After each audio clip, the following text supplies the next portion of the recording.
Sí, ahora sí. ¿Lo escuchan a su compañera? Ya Estrella, te preguntaba, ¿qué teníamos que hacer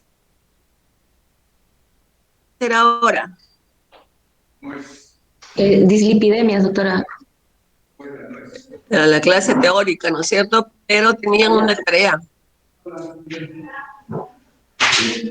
Sí, la tarea del Aparte del... foro, del foro, No, no he leído. A ver, ¿quién leyó lo que teníamos que hacer ahora? Renato, Cárdenas Renato. Sí, doctora, Hola, ¿me sí, escuchan? bueno, sí la puedo oír, Ya, sí la puedo oír. ya. Ah, ¿Cuál era lo que sucede, qué teníamos que hacer hoy día, Renato? eh, había un caso clínico, me acabo de enterar. Ah, Doctora, de ¿por qué te verdad, acabas de disculpe, enterar? ¿No pero estaba en es la que no, plataforma? mm, Tenían que no revisar revisé eso. la... Sí, doctora, tienes razón.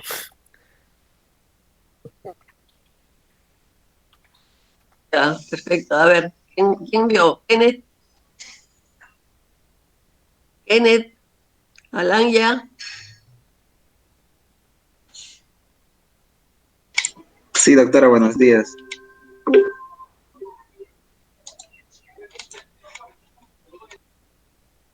¿Cuál era la tarea para hoy día?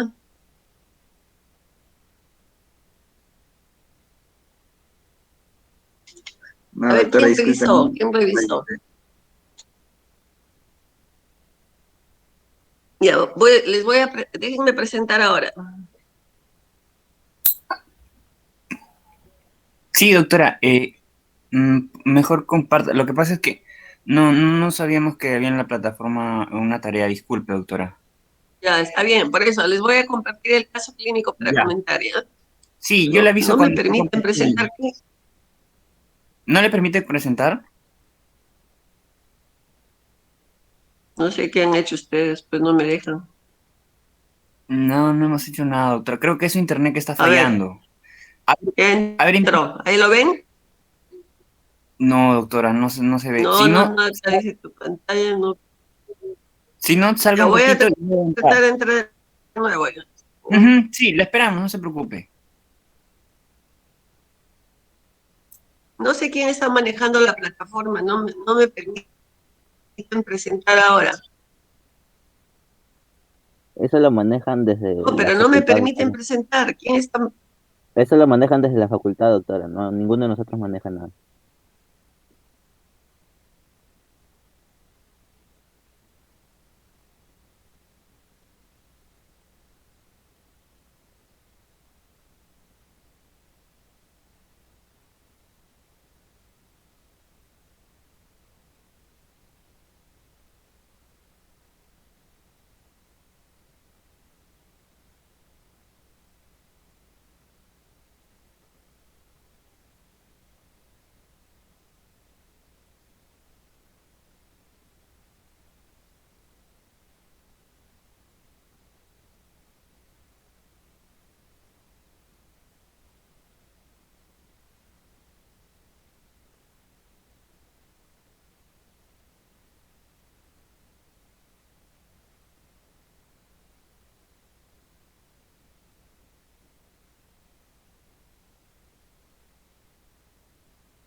¿Me escuchan ahora? Ya, ya, ya. Ojalá que no se... Entonces, Sí, doctora, sí le escuchamos. Me ya. avisa cuando esté presentando pantalla para avisarle si es que ya está presentando o si es Sí, que sí, sigue ahorita. presentando la misma dificultad.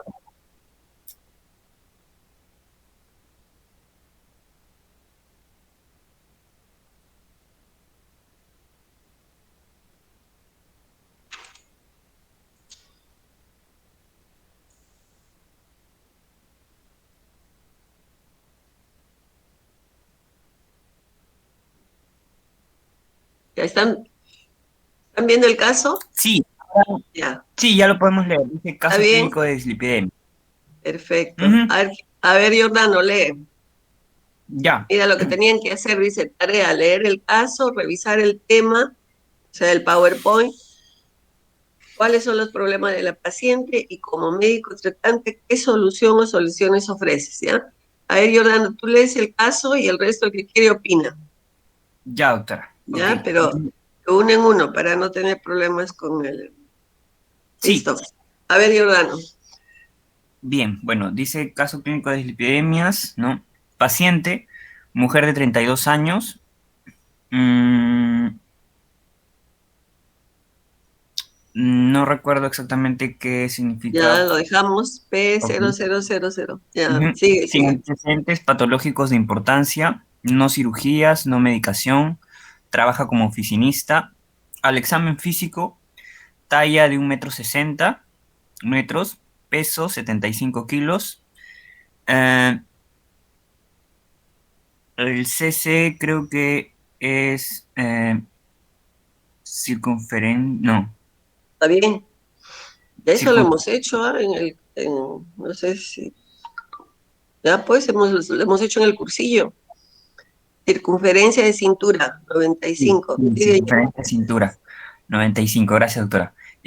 Presión arterial 120/180, perdón, 120/80, frecuencia cardíaca 68 por minuto, no signos característicos, no se palpa tiroides, aumento del tejido subcutáneo, abdomen globuloso, trae resultados de exámenes que le han indicado en su primera consulta, los cuales son LL 130 miligramos por decilitro, HDL 35 miligramos por decilitro, triglicéridos 150, insulina basal 9 unidades internacionales, glucosa basal 82 miligramos por decilitro. Esto. Es una historia muy corta, muy sencilla, pero que hace ver, ¿no?, qué tipo de paciente es. Hoy día toca la clase de dislipidemias, entonces ustedes saben que la dislipidemia es un factor de riesgo coronario, ¿no es cierto?, de aterosclerosis. Y por eso es importante revisarlo y conocerlo. Todos los médicos deben conocer eso. ¿Por qué? Porque produce enfermedades crónicas, ¿no?, que es un costo para el paciente y para los sistemas de salud. Entonces, a ver, ¿quién comenta entonces? A ver, ¿qué significa P0000? ¿Quién sabe? A ver quién lo comenta. Doctora, me parece que es que no ha tenido partos, ni tampoco gestación, ni tampoco... Perfecto. Esa es la fórmula de paridad de la paciente, ¿no es cierto? Entonces, dentro de los... ¿qué importancia tendría, qué importancia tendría eso y por qué lo hemos puesto en el caso, ¿no? De Condori. Sí, doctora. Ya, tú opinaste, ¿Puede, pues, a ver, ¿por qué puede lo rep- hemos puesto ahí o qué? ya, ¿por Digo, qué ¿por qué es lo hemos importante? puesto? Claro, por qué lo he puesto en el caso clínico, ¿no? ¿Qué te lleva a pensar? O sea, aparte de la dislipidemia, ¿qué otros factores de riesgo para aterosclerosis conoces?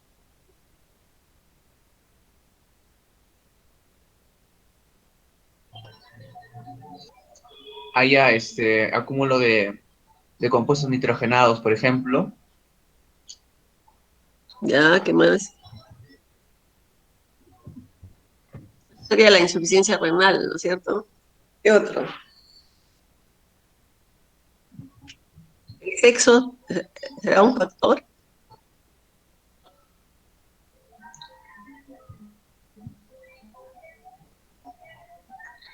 La falta también, el tabaquismo, Claro. el consumo de no saludable. La hipertensión, la diabetes, ¿no? Todos esos son factores de riesgo para aterosclerosis. Entonces hay que verlo. Cuando ustedes están frente a una paciente que de repente viene como esta paciente trayendo unos exámenes y le dice, doctor, me atendió otro médico anterior a usted, me pidió estos exámenes y acá están, ¿no? Le haces un examen breve de repente o ves la historia clínica y te encuentras con esto, ¿no? A ver, Kenneth, ¿qué opina?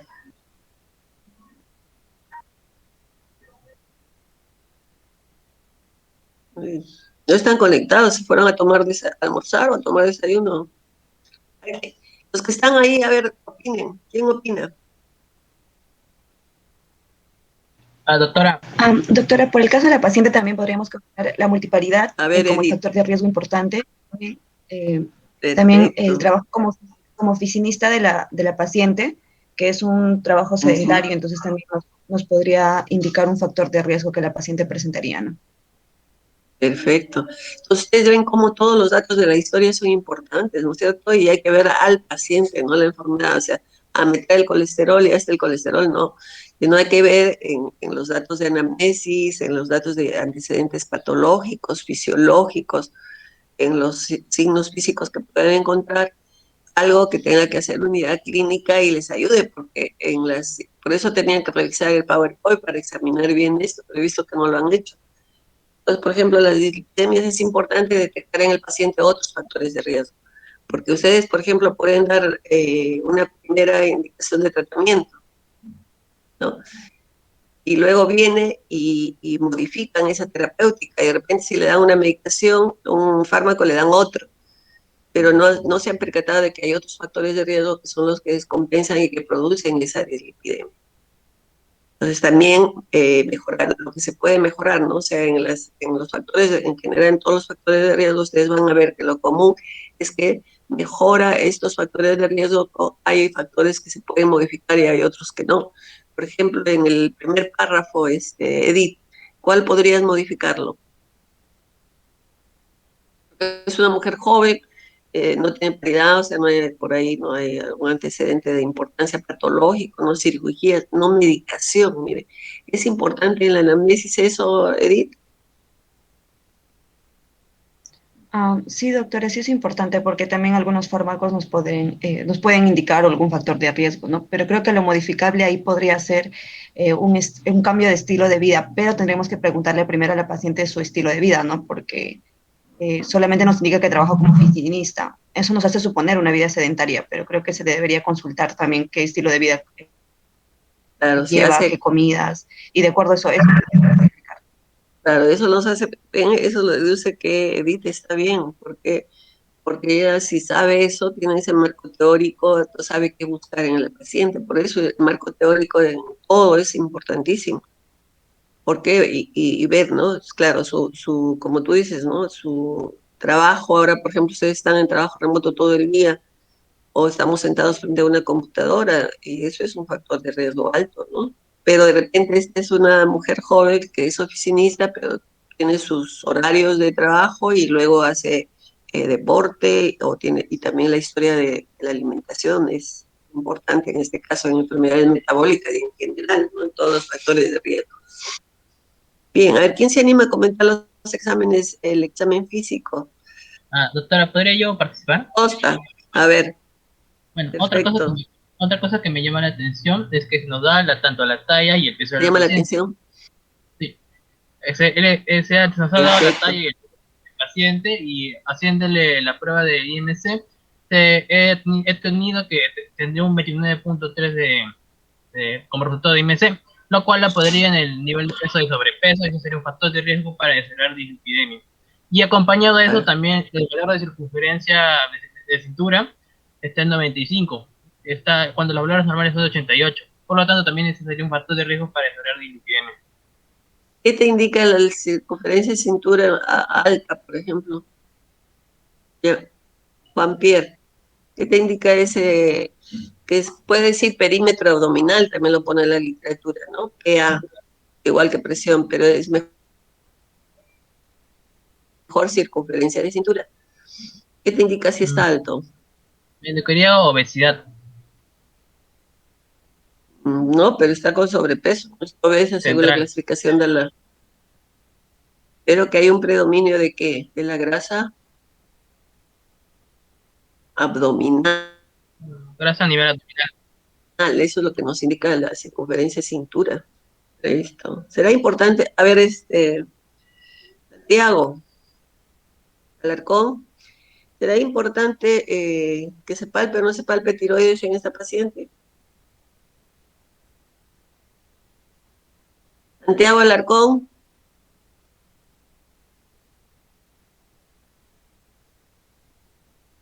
Sandra Arroyo,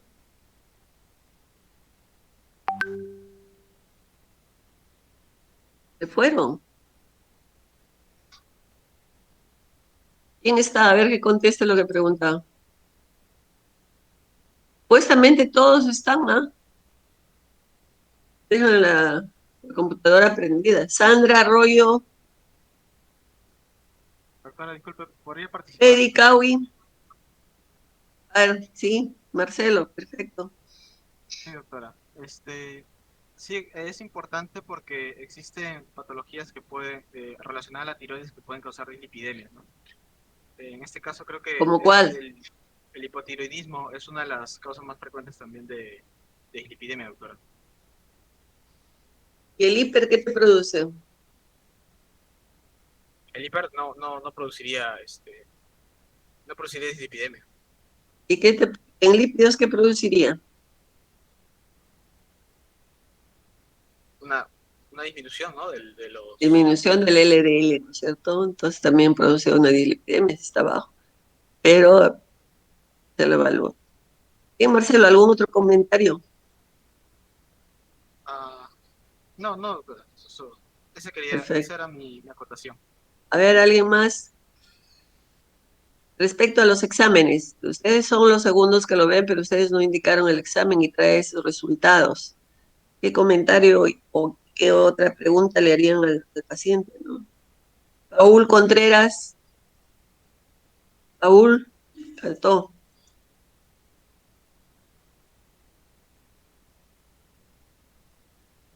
Giselle Fernández. Giselle, Sí, doctora. ya. A ver, comenta los exámenes de laboratorio. Ok, doctora. Eh,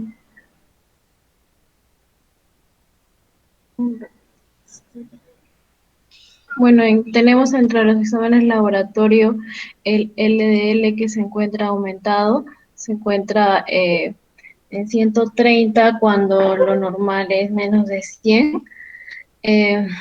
También el Perfecto. HDL está, acá lo tenemos en 35, debería ser de 40 o debería ser mayor. Claro. Eh, En mujeres es más de 50. Más 50, ok. Entonces está disminuido. En cuanto a los triglicéridos, el valor normal es máximo 150, bueno, ahí lo encontramos en 150. La insulina basal, no recuerdo el valor normal. El triglicéridos es hasta 130. 100. Ok, entonces estaría elevada en este caso, en los triglicéridos. Ligeramente, ¿no es cierto? Ya. Ajá.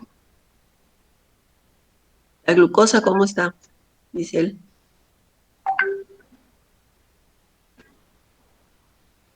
La glucosa se encuentra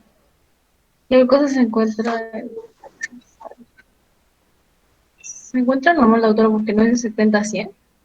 Está bien. Normal. ¿Y la insulina?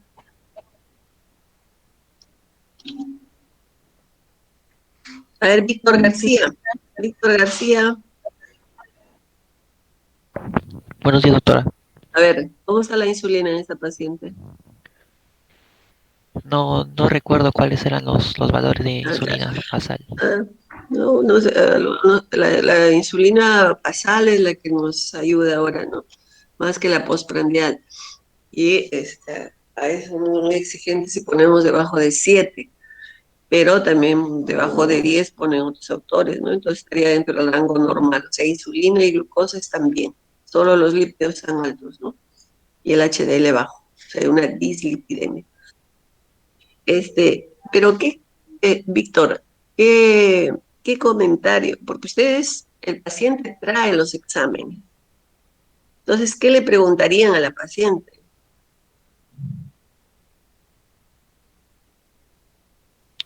¿Por qué le pidieron esos exámenes? Ya se supone que el primer paciente que lo vio con sobrepeso, lo vio con una circunferencia de cintura alta.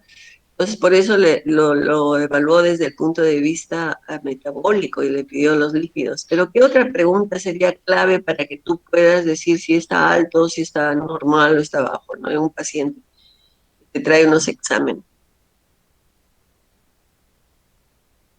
Lo hemos remarcado también, ¿no? ¿Qué se hace cuando uno pide un examen? ¿Cuál es tu forma de pedir un examen, Víctor? Por ejemplo, si tú le pides a un paciente glucosa, ¿qué le dices? Puede ser glucosa en ayunas o glucosa En basal. ayunas, ¿no es cierto? En ayunas. O sea, es la preanalítica de todo examen de laboratorio. Ustedes tienen que saber la preanalítica. Incluso cuando en el cursillo hablábamos de dietas diagnósticas, ¿no?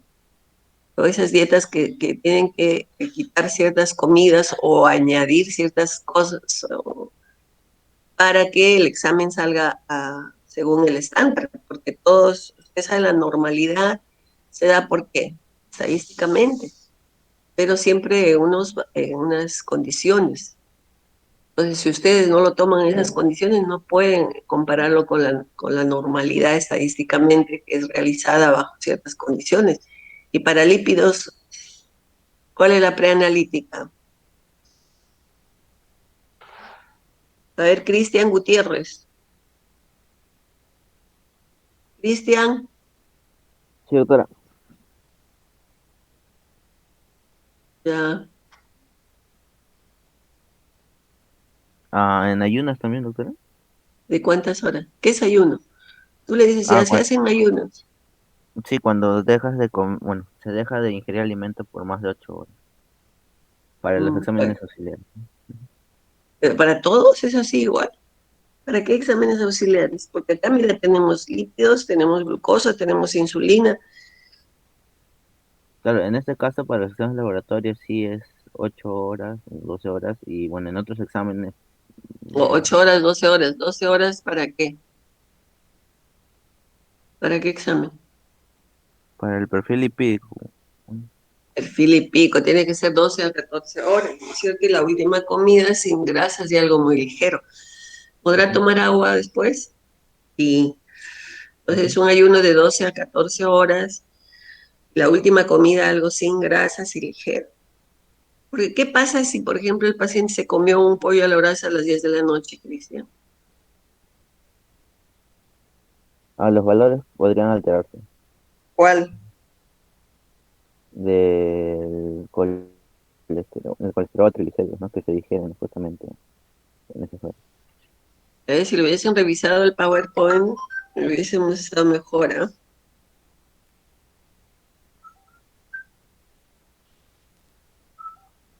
Listo, a ver, otro comentario. ¿Quién hace otro comentario?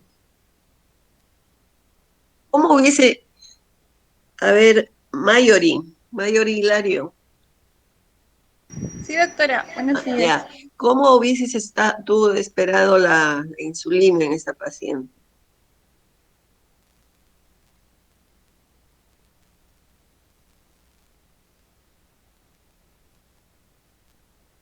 ¿Te han hecho la clase de diabetes? Elevado, doctora. No, los diabetes todavía no hacemos, doctora. Ah, ya, bueno. Le han Pero hecho hipertensión arterial, porque han llevado cardiología ya, ¿no? sí, O bueno, doctora, en general. Ya hemos hablado en los cursillos y en todos se está haciendo eso. ¿Cómo esperarías tú? ¿Por qué le pide el médico insulina? ¿Qué importancia Para, tiene para, eso? para evaluar si el paciente está haciendo resistencia a la insulina, tal vez. Claro, y si tuviera resistencia a la insulina, ¿cómo hubiese estado los exámenes?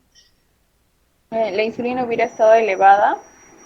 Claro, está bien. Pero acá, mira, la insulina está normal, diríamos, y la glucosa bien, ¿no es cierto? Y en una prediabetes o en el síndrome de insulino resistencia, ¿cómo estaría? Entonces, ahorita no estaría desarrollando probablemente esa resistencia, doctora. Claro, ¿no es cierto? Aparentemente no. Eso es importante, tener esos conceptos, porque dependiendo de eso, por ejemplo, varía la conducta terapéutica, ¿no? O al menos cómo seguir evaluando a una paciente. Muy bien, chicos. ¿Ya no quieren comentar nada más del caso? ¿Qué tratamiento le darían? Porque la tarea era esa, ¿no?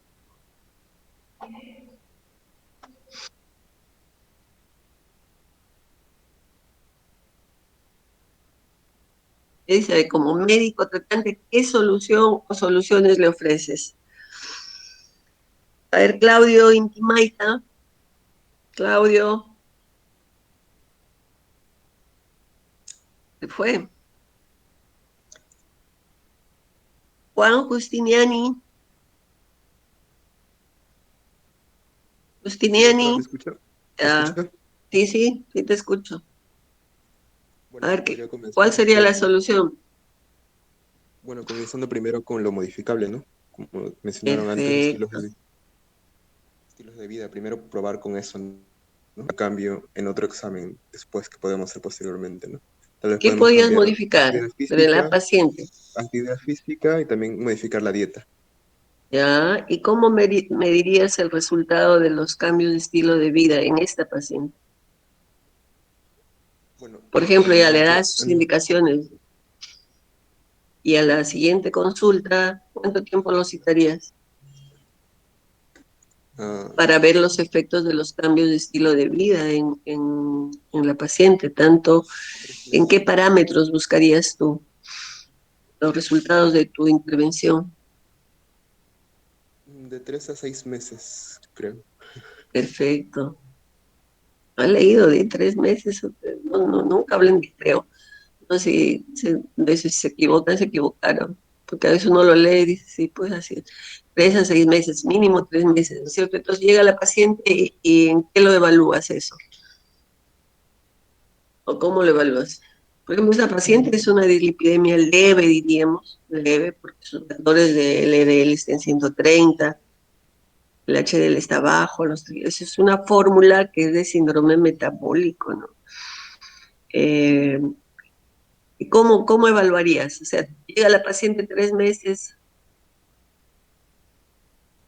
Bueno, le volvemos a hacer otra vez un perfil lipídico. Ya le pides, pero antes de eso, ¿qué otra cosa? Bueno, peso y no, su peso y otra Perfecto, vez claro. circunferencia de La talla, cintura. bueno, en ella 32 años no varía, ¿no? Pero si fuera un adolescente o un niño, sí, la talla es importante. Pero ahí, o sea, la meta ahí, ¿cuál sería de tu intervención? El índice de masa corporal El IMC, disminuir vaya a lo normal, ¿no es cierto? Porque ¿cómo está en la paciente? Hemos dicho en 29,3 está en sobrepeso. sobrepeso. Entonces hay que ver si ha mejorado o no, porque y hacer nuevamente la anamnesis de verdad si ha corregido los estilos de vida, ¿no? Porque a veces dicen, no, no puedo, no. O hacen uno y hacen el otro, y a veces sí corrigen. Algo más, a ver, ¿quién más opina? Bien,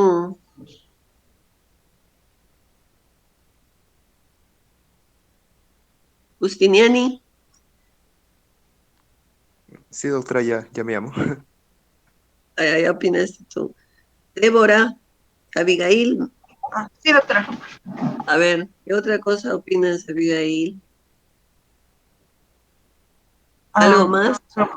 sobre la solución, bueno, como dijo mi compañero, primero cambiar lo modificable, con la Ok. dieta y ejercicio físico. Y luego la reevaluación y si es así, complementamos eso con tratamiento médico. Médico también es los cambios de estilo de vida, ¿no? Ah, Se perdón, pueden hacer farmacológico. farmacológicos si fuera necesario, pero con estos niveles le darías fármacos. Es una paciente, ¿qué otras características tiene Abigail esta paciente? ¿Tiene otros factores de riesgo? No creo que ahorita en primera instancia todavía no tratamiento farmacológico, porque todavía es una paciente joven que tiene bastante capacidad para poder realizar ejercicio físico, no tiene limitaciones con respecto a eso. Y, Claro. Lo otro es, ¿pensarías que es una dislipidemia primaria, genética? ah, yo diría que es una dislipidemia primaria. ¿Primaria? Disculpe, no. Bueno, una dislipidemia causada por el estilo de vida. Claro, ¿no es cierto? No es de las genéticas, primaria. Porque ¿qué habría en una paciente que tiene una dislipidemia primaria? Tiene 32 años. Generalmente esos fenotipos de dislipidemias severas familiares por faltas o alteraciones autosómicas o enzimáticas se dan a corta edad, ¿no es cierto? Y hay signos, pero la paciente no trae, ¿no?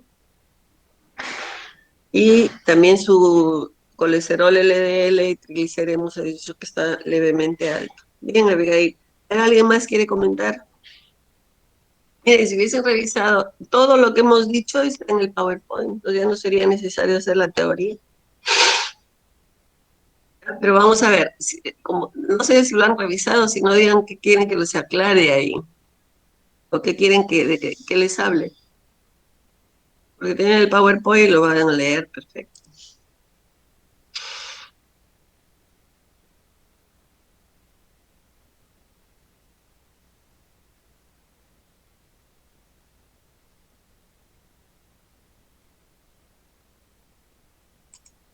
¿Ven ahí la presentación? Su pantalla se ve oscura, doctora. No se visualiza nada. Ya, a ver, espera un momento.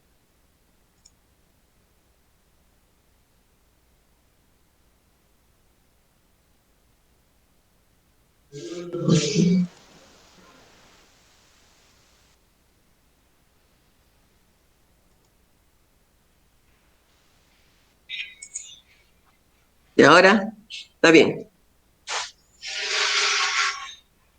¿Ahora No. lo visualizan? A ver, un ratito. Ahora sí. Ya, perfecto. Entonces ahí está, miren, ¿verdad? Vamos a tratar algo de la definición, que ya lo hemos dicho incluso en el caso, la etiopatogenia, también lo hemos mencionado, la fisiopatología, la epidemiología clínica, diagnóstico y tratamiento, incluso seguimiento y algunas recomendaciones, ¿no? Todo ya lo hemos dicho casi en el caso clínico. Vamos a remarcar en algo. Entonces, miren, ¿qué son las dislipidemias? También antes hablábamos, más que de dislipidemias, hablábamos de hiperlipemias. ¿Por qué? Porque no dosábamos el HDL. Pero ahora decimos, pues hay elevación de LDL, hay elevación de triglicéridos y hay baja de HDL. Entonces ahora ya no solamente hay otras nuevas lipoproteínas, vamos a ver con eso. Entonces se detectan las apoproteínas bioquímicamente, las alteraciones genéticas. Entonces se puede hacer más el diagnóstico, ¿no? Y se puede dar un tratamiento más dirigido y más específico. Ahora, pero no olvidarse que por qué es importante eso y que todo médico debe saber, porque incrementan el riesgo de enfermedad cardiovascular, aterosclerosis, que no es responsable solamente a veces de la dislipidemia, sino tiene otros factores de riesgo y que son concomitantes y crónicos. Entonces, miren el costo social, personal, económico, en salud y todo, ¿no? Entonces hay que estar alerta. Y desde la atención primaria, ¿no? O sea, si usted detecta una circunferencia de cintura alta, pues si hay un sobrepeso, hay que mejorarlo, porque ustedes saben si eso no se corrige. O los estilos de vida, porque a veces no le damos importancia a los médicos. Yo creo que la educación en cuanto a estilos de vida debe hacerse en todo nivel y cuando ustedes en cualquier patología que ustedes evalúen y vean es importante porque son enfermedades crónicas y costosas. Muy bien, vamos a seguir a ver. Bueno, esto ya lo deben conocer, es la estructura de las lipoproteínas, o sea, los lípidos ustedes saben que son hidrofóbicos, que entonces no se pueden transportar por sí solos, entonces forman lo que se llaman lipoproteínas. Es un compuesto que ya es hidrofílico, que se puede, entonces de esa forma se transportan los triglicéridos y los esteres de colesterol, ¿no? Entonces, envueltos por toda una capa de colesterol con fosfolípidos. Y lo que le da característica a estas lipoproteínas son las apolipoproteínas. Como ven acá está la B48, la C2, la C3, hay B100, las B son las heterogénicas y también hay A1, A2, A4 hasta A5 y esas, las A son antiheterogénicas. Entonces vamos a ver cómo en los lípidos, pues está la clasificación más conocida y hace tiempo, ¿no? Por la velocidad en la centrifugación y el tamaño y la densidad. Las más chicas son las de alta densidad y las más grandes son los kilomicrones y los permanentes, ¿no? Están las intermedias y la LDL. Mientras más grande sea la lipoproteína, va a ser más heterogénica que las proteínas más pequeñas que son de alta densidad. Estas contienen más colesterol y estas son más triglicéridos. Entonces, eso también, la predominancia de estas lipoproteínas van a dar diferentes cuadros clínicos. Ven acá, por ejemplo, que los kilomicrones, el VLDL, las intermedias y la LDL siempre como apoproteínas tienen a la B. Y eso les confiere, son partículas que generalmente tienen alta cantidad de triglicéridos y les confiere una propiedad heterogénica, mientras que las HDL son las partículas más pequeñas y que se juntan a la ApoA son antiheterogénicas. Entonces acuérdense que, por eso miren, la diferencia de una lipoproteína de baja densidad, acá debería ser, la figura debería ser de la alta densidad más pequeñita, ¿no es cierto? Porque miren, acá tiene 75 a 100 Armstrong, mientras que la otra tiene 225 a 75. Está la diferencia, ¿no? Las de baja densidad que tienen más triglicéridos y tienen ApoB, eso los vuelve más heterogénicas también. Y las de alta densidad son más pequeñas, tienen más ApoA. Esa es la característica predominante de las lipoproteínas. Deben acordarse. Este cuadro lo deben de revisar también. A esto se ha agregado, por ejemplo, últimamente la lipoproteína A, con minúscula. ¿Ya? Es una lipoproteína que tiene una densidad, miren, no tan alta, que también su diámetro no es tan mayor, tiene poco triglicéridos, pero miren lo que contiene, ApoB. Por eso la lipoproteína es pronóstico, cuando está elevado es un pronóstico para a veces problemas de infarto prematuro, ¿ya? O en personas que ya tienen una enfermedad aterosclerótica, si sube la lipoproteína puede haber una muerte súbita por infarto, también por problemas valvulares, ¿ya? Entonces ahora también se mide la lipoproteína y también se miden las APO. En nuestro medio todavía no hay mucho en los laboratorios que contamos en el hospital. ¿De dónde de dónde conseguimos los lípidos? Eso ya lo sabemos, ¿no? De la dieta. Tiene dos rutas para conseguir colesterol. La dieta, los lípidos entran al sistema digestivo, ahí se unen también con las APO, ApoB, ApoE, ApoC, y forman los kilomicrones. Estos son absorbidos y entran a los capilares, donde la lipoproteína lipasa, que es una enzima que metaboliza los lípidos. Entonces los va a convertir en ácidos grasos que se van a ir a acumular al tejido muscular y al tejido adiposo. Luego por aquí salen ya como partículas remanentes también y van hacia el hígado donde hay receptores del LDL y entran en el hígado, ¿no? Y la otra es la ruta endógena, también produce el colesterol, también se produce en el hígado y se libera a la sangre. Entonces hay otra enzima que es la lipoproteína lipasa hepática, entonces ahí es la que hace que también se una el colesterol al hígado de las intermedias, O también suelta, el hígado libera el LDL, ¿no? Con la ApoB que entra a los capilares y la lipoproteína lipasa también lo degrada a ácidos grasos y se va. Entonces, estos son las rutas endógena y exógena del colesterol. Pero hay una ruta, hay un metabolismo inverso, que es la que del hígado, del intestino, o de el colesterol libre de los macrófagos o de los tejidos periféricos, se forma el HDL, que es la lipoproteína de alta densidad, con ApoA, que se forma en el hígado y en el intestino, también se absorbe así, por efecto de la proteína transportadora de esteres de colesterol y por la enzima de la lecitilcolesterol acetiltransferasa.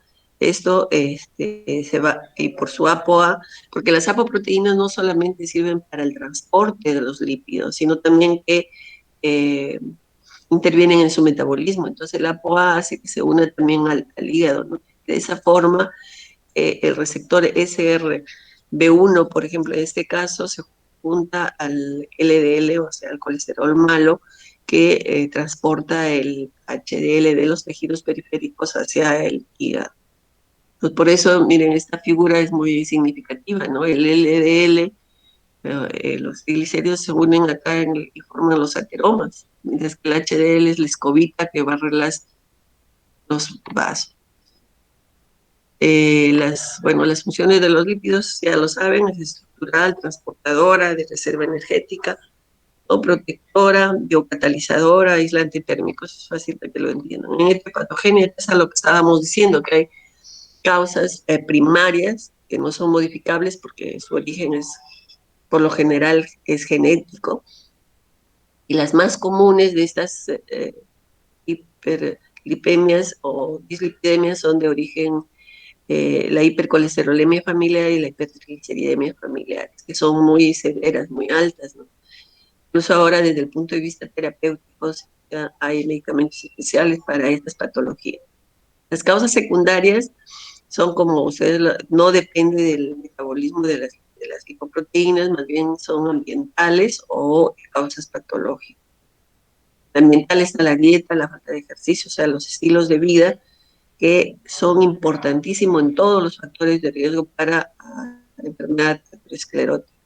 Y los patológicos, pues hay enfermedades que también, miren, en cierta parte se pueden mejorar o se pueden modificar, como la diabetes mellitus, el hipotiroidismo por enfermedad autoinmune, la obesidad, el consumo excesivo de alcohol, también está dentro de las causas más de hipertrigliceridemia, la insuficiencia renal, el síndrome nefrótico, ¿no? Que una de las características bioquímicas del síndrome nefrótico, como ustedes saben, es la hiperlipemia. La cirrosis biliar primaria, la colestasis biliar, y acá hay un montón de fármacos que producen. Por ejemplo, últimamente los que se usan retrovirales, terapias biológicas, tienen alteraciones del metabolismo y también afectan a todas las glándulas in situ. Entonces hay que estar atentos en los nuevos fármacos. Y se pueden dar hiperlipemias mixtas, ¿no? O sea, que tengan un fondo primario y mixto. Bueno, esta es la clasificación más antigua que se encuentra en la literatura, al menos que yo he encontrado, es la clasificación de las hiperlipemias fenotípicas de Fredrickson, ¿no? Ustedes lo conocen, por electroforesis, y también fenotípica, ¿por qué? Porque ellos empezaron a buscar las alteraciones en pacientes niños que tenían cierto fenotipo, ciertas características clínicas, y determinaron, pues encontraron que el tipo 1, por ejemplo, eran triglicéridos altos y les da ciertas características clínicas, ¿no? El tipo 2A, el colesterol, ¿no? Y miren, en el tipo 5 el colesterol está alto y los triglicéridos, es una hiperlipemia mixta.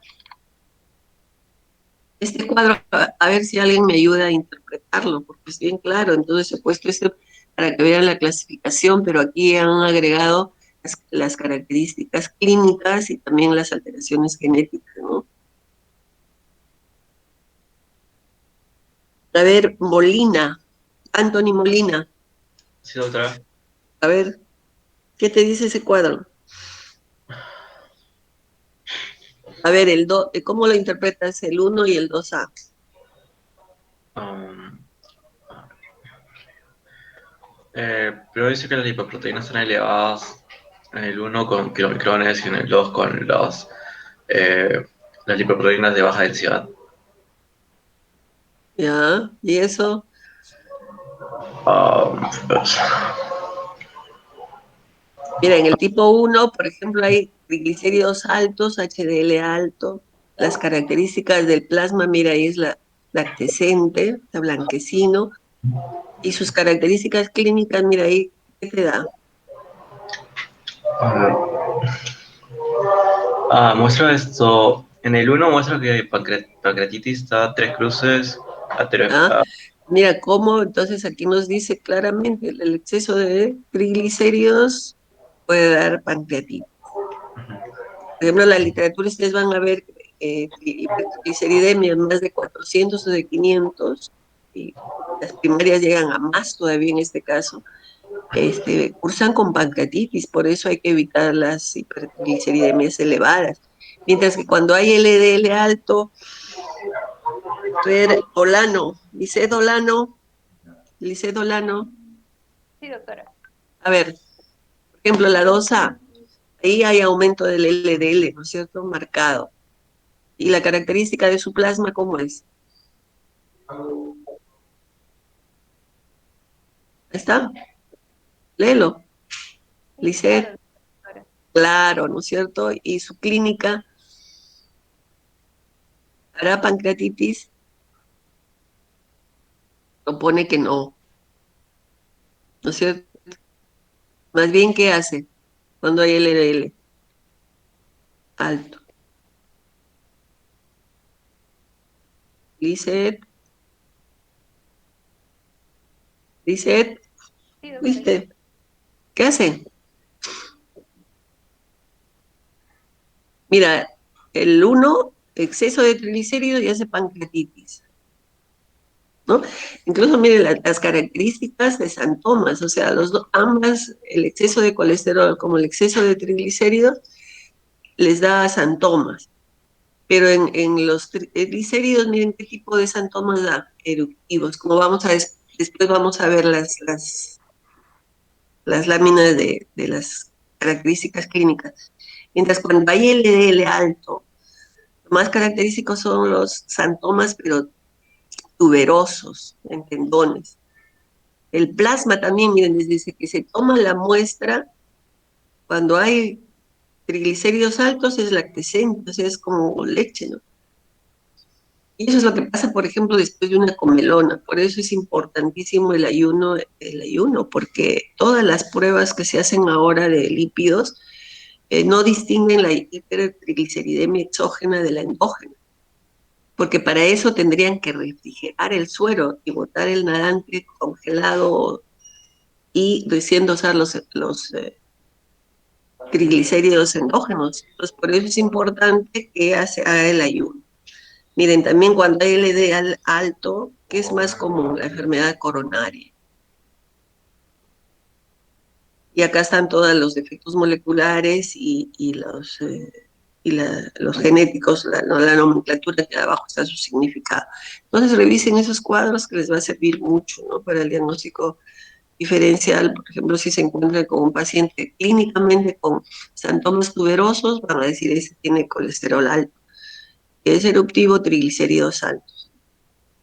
Entonces, pueden estar dentro de esta clasificación genética o primarias, ¿no? Porque en las secundarias, como van a ver acá, las secundarias, ¿habrá esos signos? No, generalmente no hay signos físicos, pero sí, dependiendo del nivel, puede repercutir, ¿no?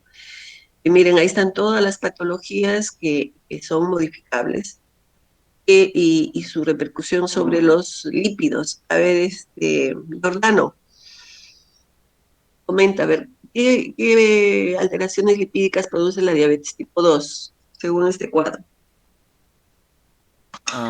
Ese puesto porque es lo que más me gusta y están más completos, y si ustedes lo leen, se dan idea de lo que van a encontrar en los pacientes. Hay un montón de clasificaciones y cosas, pero no. A ver, en la diabetes tipo 2, ¿qué encontrarías según el cuadro que ves ahí? Bueno, mm, Y acá está, a ver, diabetes tipo 2, ¿qué pasa con el HDL? reducido. Reducido. Y con el Sí, VLDL, también elevado, digo, elevado. elevado. Y con los kilomicrones, que tienen una alta concentración de También triglicéridos. elevados. Y eso es la característica, el perfil Ujú. lipídico de un diabético, por ejemplo, de un síndrome de insulinoresistencia, ¿cuál es? Este, triglicéridos altos y HDL bajo, por ejemplo. Puede también tener LDL alto.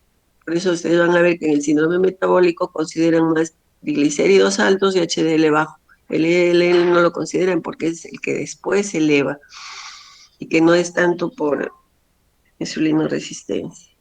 Entonces, esos pacientes con abdomen globuloso o con circunferencia de cintura que expresan grasa visceral y esa expresión de la insulinoresistencia van a ser también este perfil lipídico, ¿no? Por ejemplo, acá está el obeso, mira, reduce el HDL y aumenta el VLDL, ¿no? Y así, por ejemplo, las enfermedades autoinmunes también causan lipoproteínas de densidad intermedia elevadas, igual que el hipotiroidismo.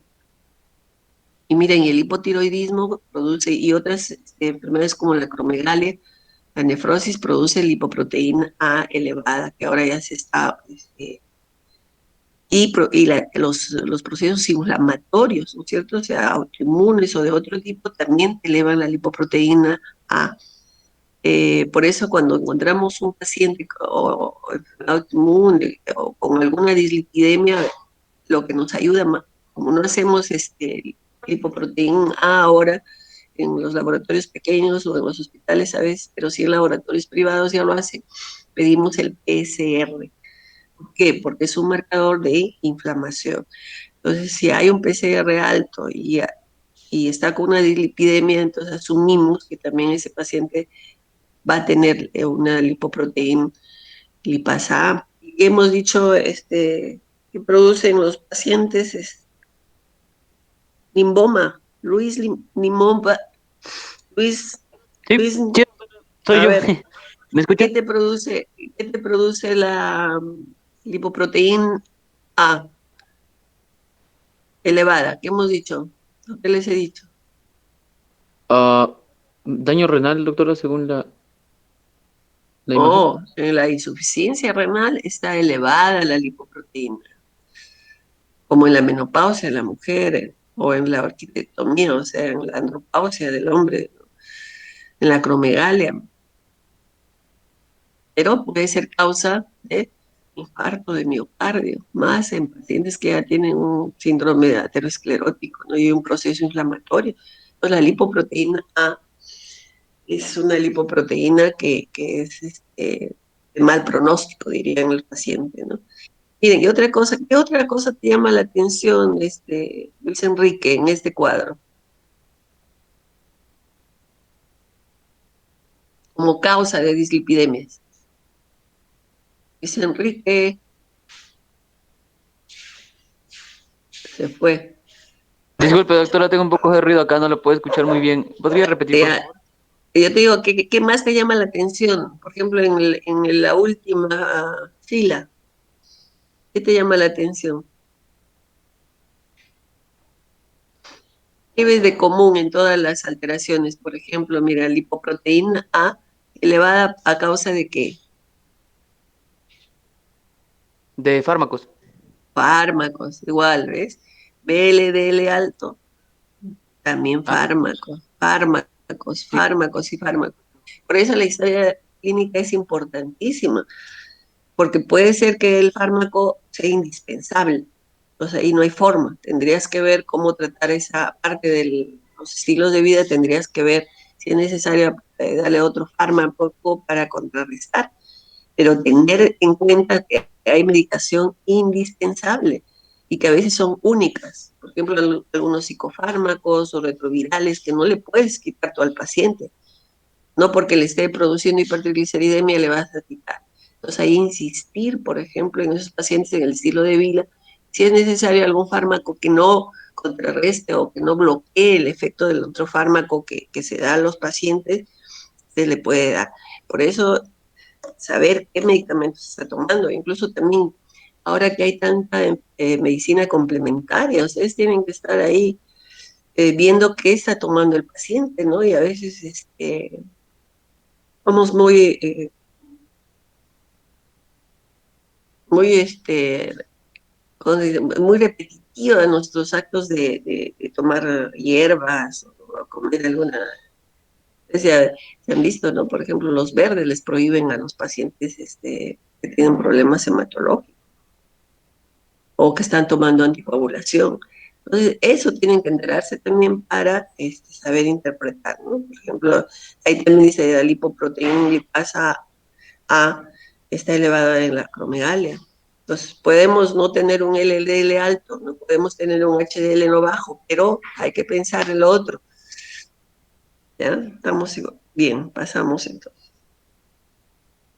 Bueno, acá están las causas primarias de hipertriglicemia, que lo revisan. Miren, cuando hay hipertriglicemia intensa, dice incluso sobre 1000. Acá el factor de conversión de milimoles a miligramos es por 100. Entonces, por ejemplo, una hipertriglicemia severa se considera cuando está sobre 10 milimoles o sobre 1000 miligramos. Entonces dice que a partir de 2000 produce la retinitis lipémica, ¿no? Entonces el cambio de coloración del fondo de ojo de las arterias y de las venas cambia. El fondo de ojo es fácil hacerlo, ¿no? Sobre todo el polo posterior, pero cuando evaluamos retinopatía, por ejemplo, entonces hay que evaluar toda la retina. Ahí sí tiene que ser del oftalmólogo y del oftalmólogo dedicado a retina, porque tienen que hacerle incluso una oftalmoscopia indirecta. Ustedes ven cómo los neurólogos andan con su retina, su retinoscopio. ¿Por qué? Porque es fácil visualizar y ustedes hagan el ejercicio, ¿no? Se ve fácil el polo posterior. ¿Y qué buscan los neurólogos? Edema de papila. En este caso, por ejemplo, ver una retinitis lipémica también es fácil porque se ve en el polo posterior, no es necesario ver toda la retina.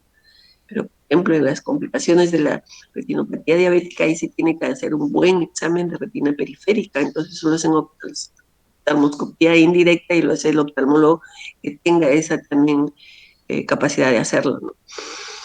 ¿Ya? Y aquí, miren, ve incluso severa y leve y moderada con niveles de 200 a 900. Pero lo pueden revisar. Acá están las causas secundarias. Cuando es causa secundaria, también el paciente viene. ¿Cómo vendrá ese paciente? A ver, García Víctor. Víctor García. Presente, doctora. Ya, ¿cómo vendría? ¿Cómo te imaginas que viene? Y hemos mencionado en las primarias genéticas, viene trayendo signos, ¿no es cierto? Que es fácil de reconocerlo a veces en los de corta edad. Pero en la secundaria, ¿qué llamará más la atención? Y que de repente no viene por hiperlipemia, pero tú sabiendo que esa patología produce, le vas a pedir el examen, ¿no es cierto? Víctor. Tal vez aterosclerosis, doctora. Claro, la aterosclerosis no lo ves, ¿no es cierto? Ves el efecto. Pero Claro. que traerá otros signos y otros síntomas de la enfermedad de fondo que le va a producir la dislipidemia. Por ejemplo, acá está toda la lista de medicaciones, ¿no? Por ejemplo, si entra un gordito, tú dices, le voy a pedir su perfil lipídico. De frente ya estás imaginando que tienes que pedirle el plan de trabajo, tendrá que ser glucosa, tendrá que ser insulina, se puede hacer, hacerle su historia completa sobre su dieta, mira, ¿no? Si consume alcohol, ahí está, ¿no? También le pedirás pruebas tiroideas, porque hemos dicho que el hipotiroidismo altera. Si es un paciente, por ejemplo, que viene ya que se dializa o que está edematizado por un síndrome nefrótico, ¿no es cierto? Pues también le pedirás su función renal. La embarazada igual, ¿no? Particularmente en el primer trimestre. Hay otras alteraciones de proteínas también. Las autoinmunes, hemos dicho en todas las enfermedades autoinmunes, especialmente el lupus eritematoso, mira, tienen que pedirlo. Y hacer la historia de todos los fármacos que ya les comento. Miren, acá a la derecha tienen la diferencia del tubo A, que es cuando los triglicéridos están elevados. El tubo B, cuando está claro, es cuando no tiene dislipidemia o está solamente elevado el LDL. Vamos, ¿hasta ahí alguna pregunta? Cristian Gutiérrez. Cristian, ¿Sí, doctora? a ver, ¿alguna pregunta hasta ahí o algún comentario? No, doctora. Nada. Pero hay que tener en cuenta que siempre es necesario ver otras comorbilidades en el caso de hipertriglicemia, ¿no? Claro, más si estás pensando en que es una hiperlipemia secundaria, porque ahí se puede modificar y tenemos que hacerlo. Como vamos a ver después, hay patologías que tienen ciertas características de dislipidemias que, ¿cuál sería? Tener que manejar primero el cuadro de fondo o la causa secundaria que lo está produciendo esta dislipidemia. Entonces, así se maneja y se ve. Miren, esta clasificación les he puesto porque es la clasificación del CI10, CI10, que es la internacional, que ahora creo que están en el CI10-12, en el CI12, ¿no? Pero es una clasificación que nos orienta al tratamiento. Yo digo, a veces es una clasificación clínica, una clasificación terapéutica, porque mire, lo divide en hipercolesterolemia aislada. O sea, puede venir un paciente solo con colesterol. Y el arsenal terapéutico que tenemos ahora, hay estatinas que tienen sobre todo efectos sobre el LDL, hay fibratos que tienen efectos sobre los triglicéridos. Entonces, y se puede usar terapias combinadas, como vamos a ver cuando es mixta, pero después lo primero son estilos de vida, después ya se podrá usar algún fármaco de acuerdo a lo que predomine. Y también hay fármacos o hay tratamientos médicos, no farmacológicos, para el déficit del HDL. Y ahí cada uno tiene su CI10, es la nomenclatura internacional de las enfermedades. ¿Por qué es importante? Porque se hace estadísticas, esta clasificación internacional, por eso nos exigen poner ahora el CI10, que ustedes ponen CI10 lo googlean y fácil sale todas las enfermedades. Porque las estadísticas pues nos permiten planificar mejor cuánto necesitamos de fármacos o qué intervenciones tenemos que hacer a nivel de atención primaria, secundaria, terciaria. Por eso es importante hacer una buena, es responsabilidad de nosotros hacer un buen registro de todo esto, ¿no? Porque si no, después no se planifican las cosas y resulta con exceso de una medicación, pueden llegar a ser jefes, por ejemplo, de alguna posta o de un centro médico, de un hospital. Entonces tienen que ver eso, ¿no? ¿Qué se pide? ¿Cuánto se pide? ¿Cuál es nuestra prevalencia? ¿Cuál es nuestra...? Entonces, para eso vale hacer bien un registro de las enfermedades. Bueno, eso es de acuerdo a la biología y a la fisiopatología, es que hay una excesiva producción o una remoción inadecuada, ¿no es cierto? Esto nos va a llevar a las trombosis o a las embolias. Y miren, la dislipidemia, este cuadro lo van a ver en la clase de repente de obesidad, en la clase de diabetes o de prediabetes, porque este es el iceberg, ¿no? Antes solamente hacíamos, deber inició que decía la diabetes y que el fondo es la hiperinsulinemia, ¿no? Pero después se vio que cualquiera de estas patologías que produce la hiperinsulinemia puede aparecer primero. O sea, un paciente, por ejemplo, obesidad, lo más frecuente, el sobrepeso y la obesidad, puede ser lo primero que se encuentra. De repente también el paciente no está obeso, está sobrepeso, ligeramente sobrepeso, pero ya tiene dislipidemia. O sea, cualquiera, o hipertensión, diabetes. Entonces, al final, todos pues, se van a que produce aterosclerosis. Y miren, la aterosclerosis son placas que pueden llegar hasta la trombosis, o sea, producir isquemia, todo. O también que puede producir con una placa frágil, puede producir una embolia.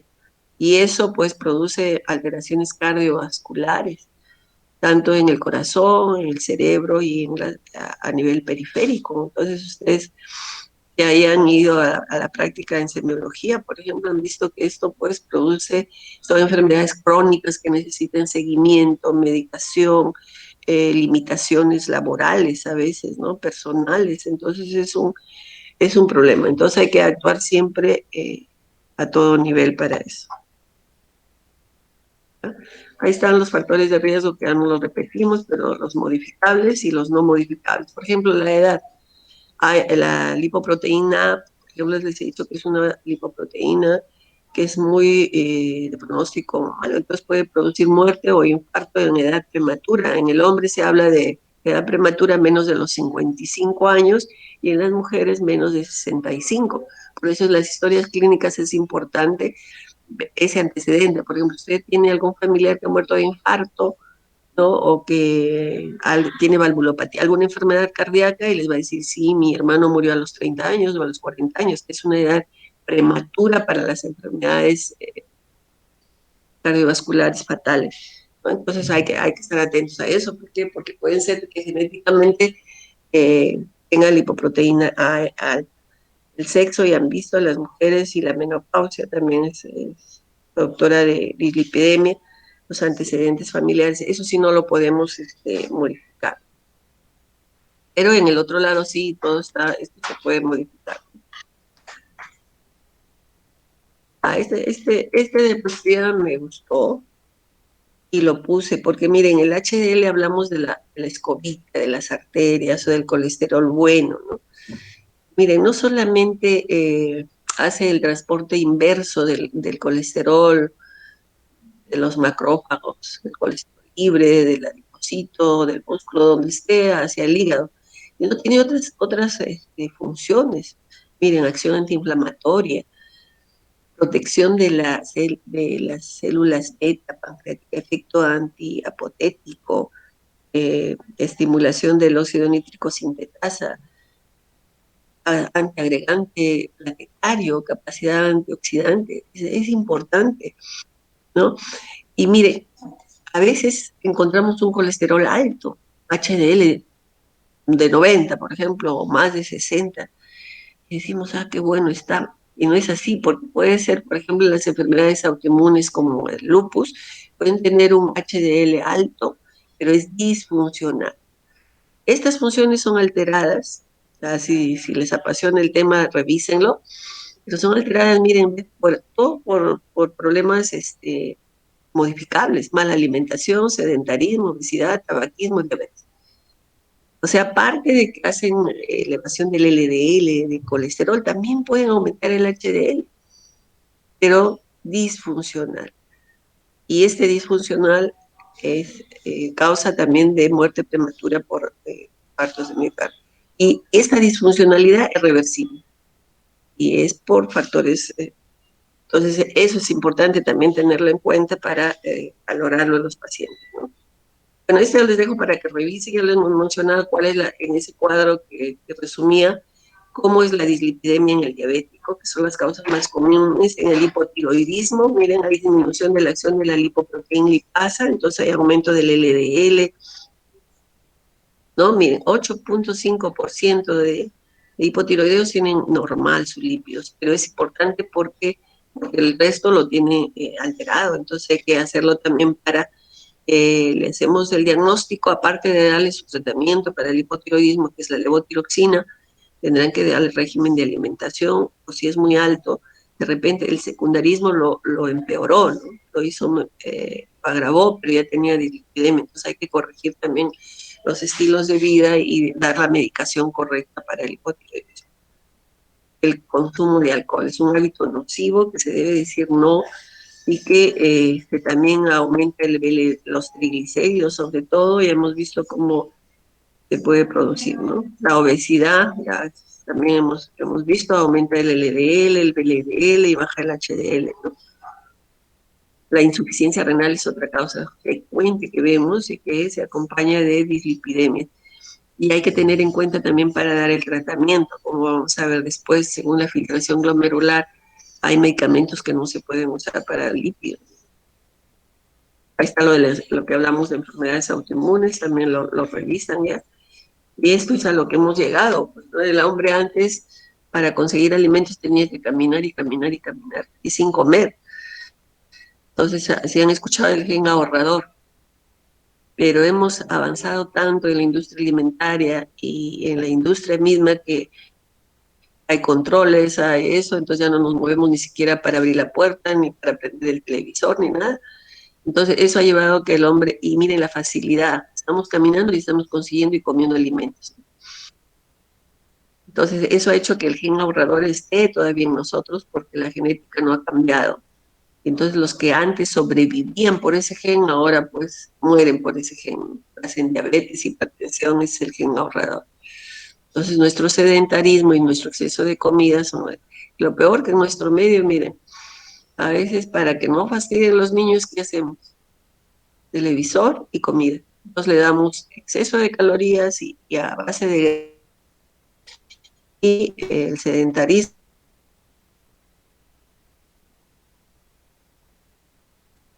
se paran comiendo y viendo televisión nada más, o viendo el WhatsApp. Bueno, ¿alguien puede hablar de epidemiología? Esta para que revisen nomás. Pero hay dos factores que están relacionados al incremento de la prevalencia de sobrepeso y obesidad. Es la alimentación inadecuada y reducción de actividad física. Y eso en el Perú está igual. Mientras que en Estados Unidos ya se dan cuenta que las raciones son altas y están bajándolas, nosotros lo estamos subiendo. Antes de la pandemia, ¿qué hacíamos? Íbamos al cine, de repente el balde que lo termina pide otro, imagínense. Entonces eso es también hacer salud. Por eso digo, el manejo de las epidemias no es solamente salud, sino que será también. A ver, Lisette Olano.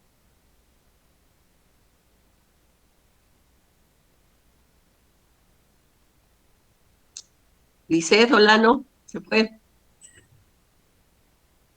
Lisette. Estrella Civincha. Estrella. Sí, doctora, sí, Ya, estoy, sí estoy. Ya. A ver, comenta sobre otros factores de riesgo en el Perú. ¿Habrá o no habrá? ¿Qué factores de riesgo hay? Ahí Salamina, ¿qué te dice? Sí, en el Perú las personas de bajo recurso tienen más incidencia al consumo de carbohidratos. No Más prevalencia siempre. del consumo de carbohidratos. Mira, yo puedo tener bajos recursos, pero ser una persona muy culta, instruida y que manejo muy bien mi vida. Tú sabes que en la Segunda Guerra Mundial, por ejemplo, Estados Unidos era poderoso. Tenía comida y regalaba. Caritas nace desde esa época. Y mandaba, yo me acuerdo de niña, conocí la leche en polvo que mandaba a Estados Unidos por Caritas y mandaba cantidades, mandaba trigo y leche, ¿no? No lo regalaba, sin embargo, en Estados Unidos había desnutrición y había obesidad. Entonces ahí fue que lo relacionan también a la educación o al buen sentido común de la gente, porque hay gente que es muy sabia y no ha llegado a la universidad, y hay gente que ha pasado por la universidad y no tiene nada de sabiduría. Entonces, no siempre está el que tiene menos recursos come más carbohidratos. Falso, ¿no? Si tú hablas con un vegano o con un vegetariano, te va a decir que tal y tal hierba, la murima, ¿qué es eso? La no sé qué, tiene un montón de proteína, que el trigo, que el no sé qué. Te dan clases de las proteínas vegetales, que no es bueno, ¿no? Creo que tiene que haber también proteínas tanto hablan del colágeno, Estrella, ¿no? ¿Por qué el colágeno es importante? A ver, ¿por qué le hacen tanta propaganda? ¿Qué diferencia hay con otras proteínas?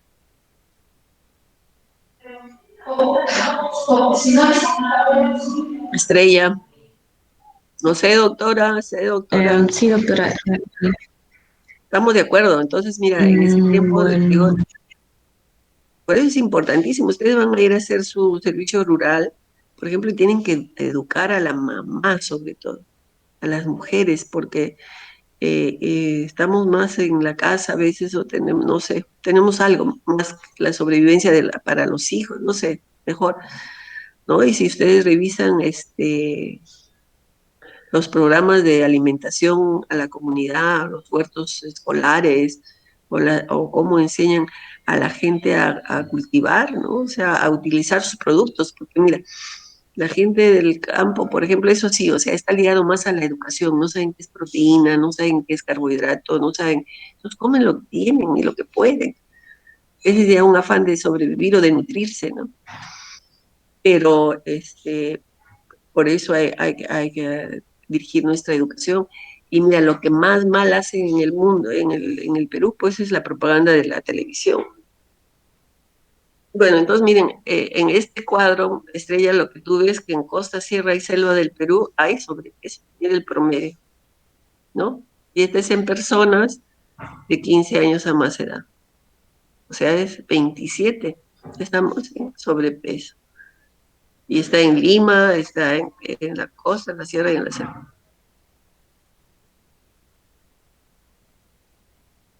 También acá, mira, hay otro cuadro, exceso de peso, 60%. ¿No? El otro factor de riesgo también que es importante es la diabetes mellitus. Miren, el promedio nacional es 3.9. También hay los hombres son más afectados que las mujeres en ese sentido. Y miren lo que salió el año pasado, el 19, ¿no? El año pasado publicaron el 70% de adultos peruanos tienen obesidad y sobrepeso. O sea, por ejemplo, esta epidemia estrella, para dejarte hablar, esta epidemia o esta pandemia, ¿qué va a haber? ¿O qué está produciendo? aumento de, De lo que vemos, ¿no? Sí, ¿Y por qué será? sedentarismo, por el sedentarismo, doctora. Claro, uno el sedentarismo y otro la alimentación. A pesar que decimos que no hay, ¿no? Ahí sí estamos puro gustitos a veces, ¿no? Nos vamos a salir de una pandemia y vamos a estar en otra, eso estar atentos. Por eso ustedes que saben esto tienen que ser los que hagan, transmitan, en sus casas, a sus familiares, a sus amigos, ¿no?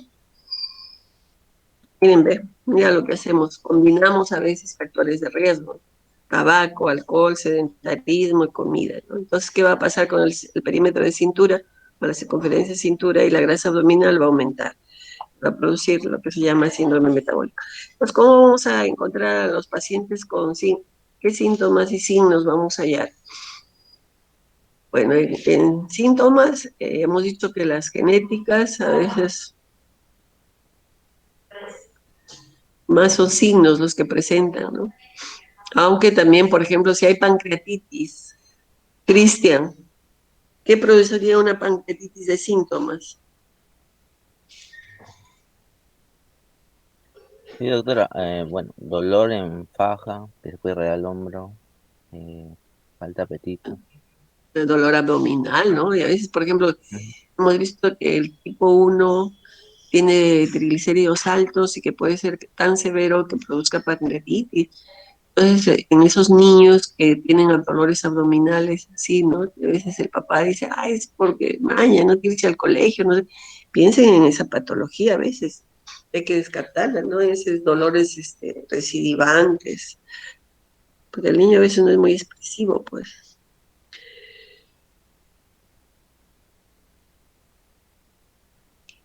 Muy bien, ahí está, miren, ¿ves? Si triglicéridos altos, más de 1000, incluso otros ponen más de 2000, produce la pancreatitis, más de 500 no me ponen otros, produce pancreatitis aguda. Otros ya vendrán pues con la enfermedad crónica y a expresión de la cronicidad de la enfermedad aterosclerótica. Otros vendrán con un accidente cerebrovascular, con una enfermedad coronaria o con una enfermedad arterial periférica, que lo vemos, por ejemplo, Los diabéticos debutan a veces la diabetes con un pie diabético, gangrenado. ¿Por qué? Porque son fumadores crónicos, porque han tenido hiperlipemias crónicas, entonces ya tienen aterosclerosis que les va a producir un síndrome o una enfermedad arterial periférica. Bueno, ese cuadro lo revisan, ahí están los hallazgos clínicos, miren, que ya lo vimos las eruptivas, vamos a ver ya la presentación clínica. Entonces, miren, en Santelama son bolsitas amarillas en los párpados, han visto a veces, son llamativas, y en el tipo de santomas, los tendinosos hemos dicho que es por exceso de tuberosos, exceso de colesterol, de LDL, mientras que los eruptivos dan los excesos de triglicéridos. Hay un signo que es el arco senil o arco corneal, ¿no? Contreras Ríos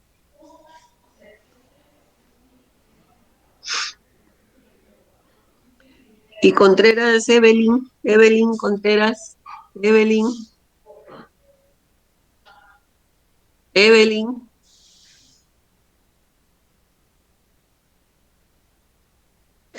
Castillo, Piero Castillo.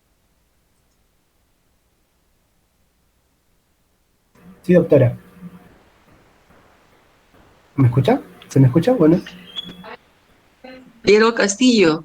¿Sí se me escucha? ¿Me escucha? ¿Estabas? No, sí, estaba acá. Ahora sí. Oye, ¿por qué no contestas? Participación en clase, la teoría. ¿Tú has visto alguna vez un arco corneal? Ahí léelo, ¿qué dice?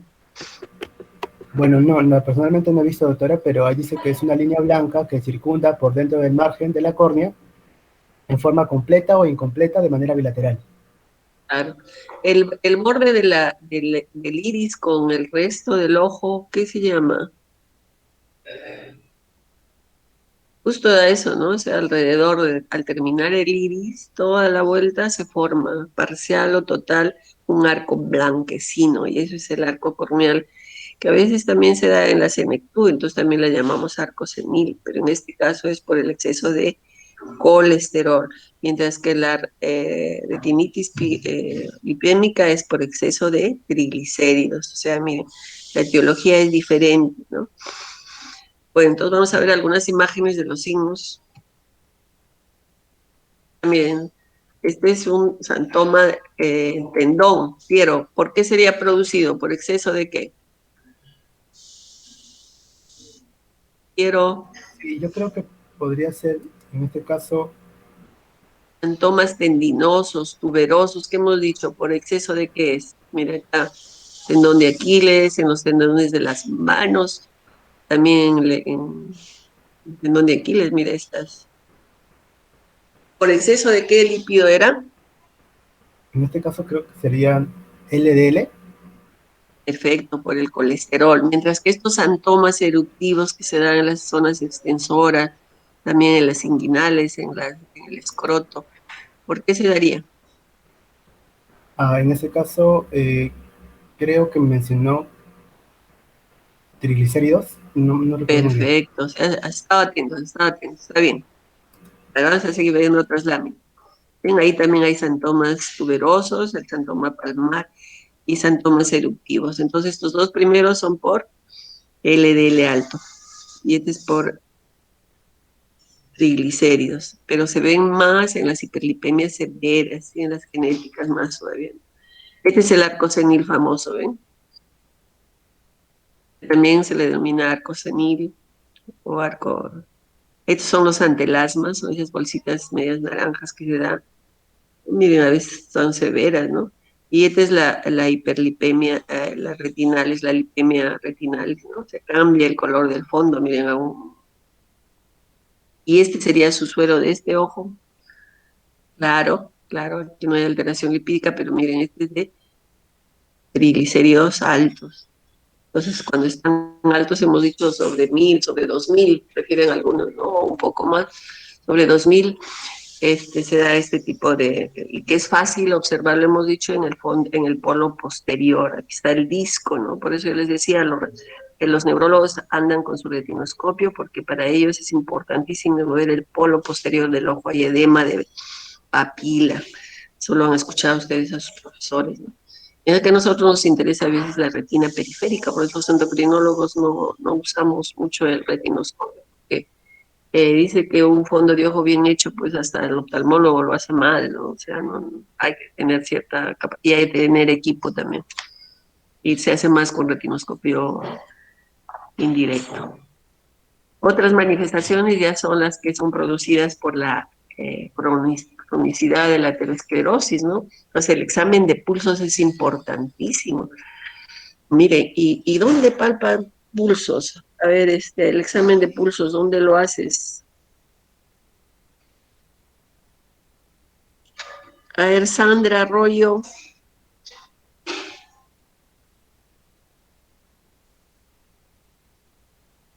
Sandra Arroyo, ¿me escucha? ¿Me escucha? Sandra. Sandra. No está, se fue. Edwin Arias. Edwin.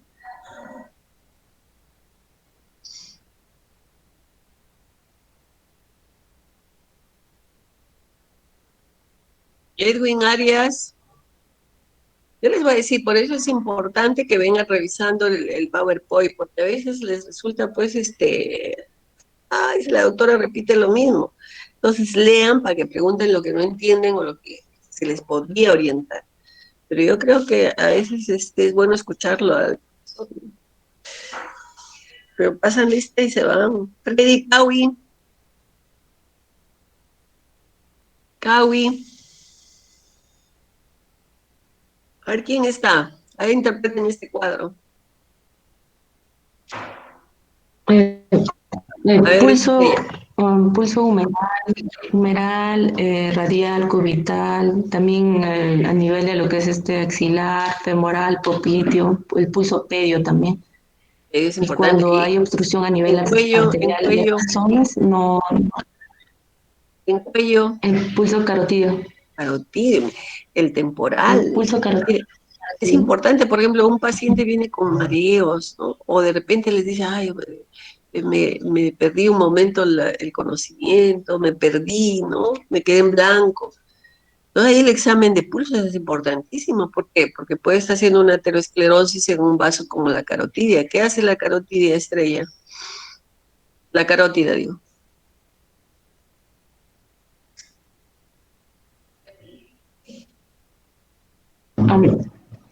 Sí, doctora, no lo escucho.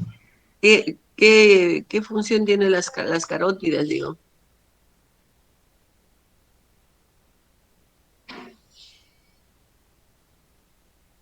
La carótida se divide en carótida interna y carótida externa y irriga el sistema nervioso. Claro, entonces miren. Y la cabeza. Claro, entonces perdemos la oportunidad de hacer a veces, o vienen con una cefalea intensa, entonces hubo ahí, por ahí que hubo una isquemia severa. Entonces, y los pulsos son importantes, igual lo que ha dicho Estrella, ¿no? En los miembros inferiores, desde la ingle, ¿no? El femoral, el popliteo, el tibial posterior, y saber dónde palparlo y cuál es su terreno de irrigación, porque así lo van. Y lo otro, miren, que también es importante en dislipidemias o el síndrome metabólico, es ver cómo está el hígado, ¿no es cierto? Antes no le dábamos tanta importancia a que nos diga el ecografista. Encontré, por ejemplo, se iba por páncreas, por vesícula, lo que sea, pero el ecografista siempre nos decía, tiene signos de hígado graso. Y no le dábamos importancia, pero después se relacionó el hígado graso con el síndrome de insulinoresistencia. Y miren la evolución del síndrome del hígado graso, ¿no? A ver, Euler. Yarlequé. Euler. Euler. Presente, doctora. Sí, doctora, presente. Perfecto, Euler. ¿Estaba atento? A ver, Sí, doctora. ¿qué sabes del hígado graso? Mira ahí qué significa eso. Hemos visto el metabolismo de los lípidos, el hígado es importantísimo, ¿no? Tanto para la depuración como para la elaboración del colesterol. Sí, y como sabemos, el hígado es como que el centro del metabolismo del cuerpo, y cuando hay fallas en el metabolismo de los lípidos, como en la dislipidemia, también va a tender a, a causar ello, ¿no? Y por ejemplo, ahí se ve que puede llegar a tener manifestaciones hepáticas también. ¿A qué? Y puede llegar a hepatopatía. Ahí menciona hepatomegalia hepática, por ejemplo. Crece el hígado, ¿no? A un inicio, cuando hay factor inflamatorio y todo eso, crece, puede haber hepatomegalia, pero después, ¿qué pasa? Se reduce, pues fibrosa y llega a la cirrosis. No está claro el enlace entre cirrosis por hígado graso y cáncer hepatocelular, pero se puede ser esa es la última evolución. Y miren lo importante, cuando empieza el hígado graso y cuando hay una ligera fibrosis, puede ser reversible, corrigiendo los hábitos nutricionales, bajar de peso, disminuir la grasa visceral. Pero ya cuando hay cirrosis ya es irreversible. Y ustedes si han visto la evolución de la cirrosis, pues es intermitente, hasta hace crisis agudas de coma hepático. Muy bien, lo vamos a seguir ya. Diagnóstico, mire, para hacer el diagnóstico es importantísimo la historia clínica que lo hemos visto, identificar la población en riesgo y los otros factores de riesgo. El diagnóstico se hace por laboratorio y eso nos ayuda a clasificar el tipo de dislipidemia, que como les enseñé, esta clasificación clínica orienta al tratamiento. Y una de las cosas que ahora se hace es la estratificación del riesgo coronario. Y acá también hay otro concepto que, aparte de estratificarlo al paciente, el riesgo, ¿no? Que hay fórmulas o cálculos, se habla de intensidad del efecto de las estatinas. ¿Cómo vamos a ver? Entonces esos términos tienen que saberlo. Hacer la historia bien, el diagnóstico es por laboratorio y eso ayuda a clasificar, pero otra de las condiciones para tratarlo al paciente es estratificar el riesgo coronario. Estas estratificaciones une con otros factores de riesgo, como lo vamos a ver con diabetes, con dislipidemia, y también con los niveles de LDL. Está el síndrome metabólico que hemos visto en la circunferencia, la reducción de HDL, la presión arterial, los triglicéridos, ¿no? Y la glucosa. Es síndrome metabólico. Ahí están las condiciones para hacer la extracción, y hemos dicho la preanalítica, entonces lo revisan, ahí está bien claro lo que dice, que el paciente debe estar en 3 semanas, por lo menos debe estar, debe evitarse éstasis venoso, retrasar la extracción hasta 3 semanas después de una enfermedad leve o cambio dietético reciente. Por ejemplo, después de fiestas es hacerle gastar en vano al paciente, porque al menos si les dice, ay doctora, no he podido controlarme durante Navidad, Año Nuevo, para que hay que esperar 3 semanas. Y recomendar hacer su dieta o sus estilos de vida habituales, eso, y sacarle, ¿no? A veces lo gozamos después de una semana o 2 semanas de comelonas y empezamos medicación y no es lo correcto. ¿Ah? Se espera, pero por ejemplo, miren, a un paciente que le da infarto, sí es bueno hacerle las primeras 24 horas. ¿Por qué?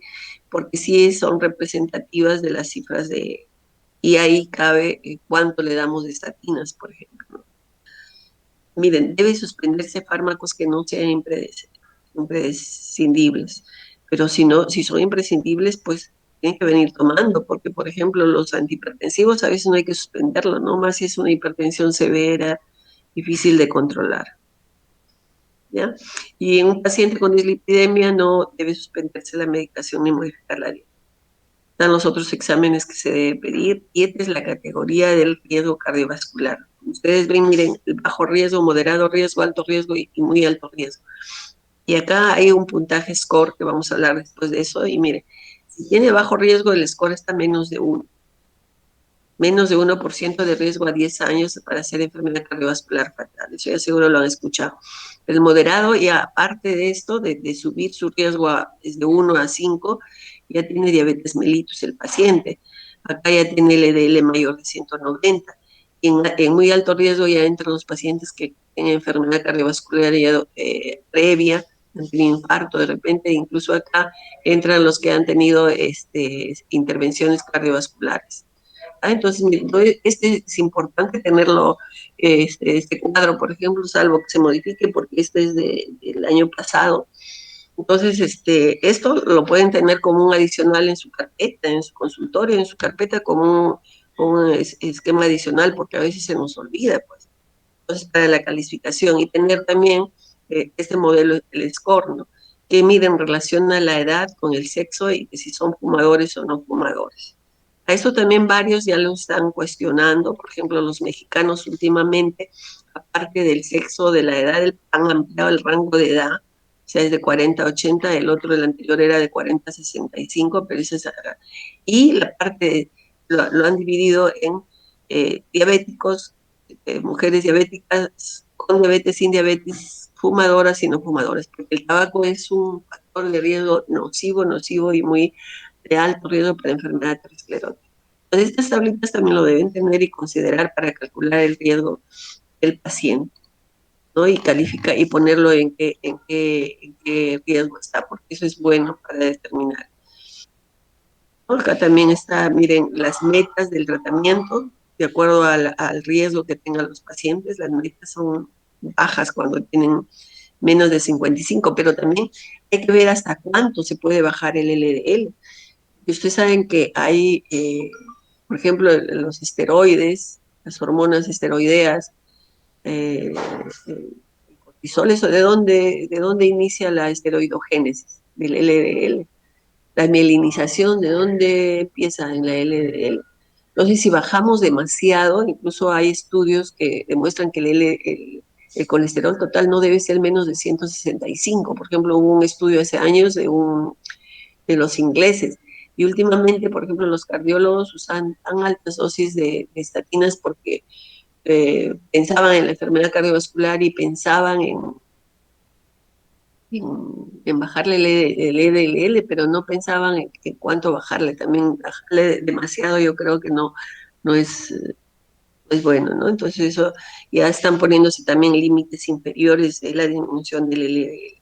Pero de acuerdo al riesgo, miren, hay que disminuirle hasta menos de 55, pero no menos de 40 también.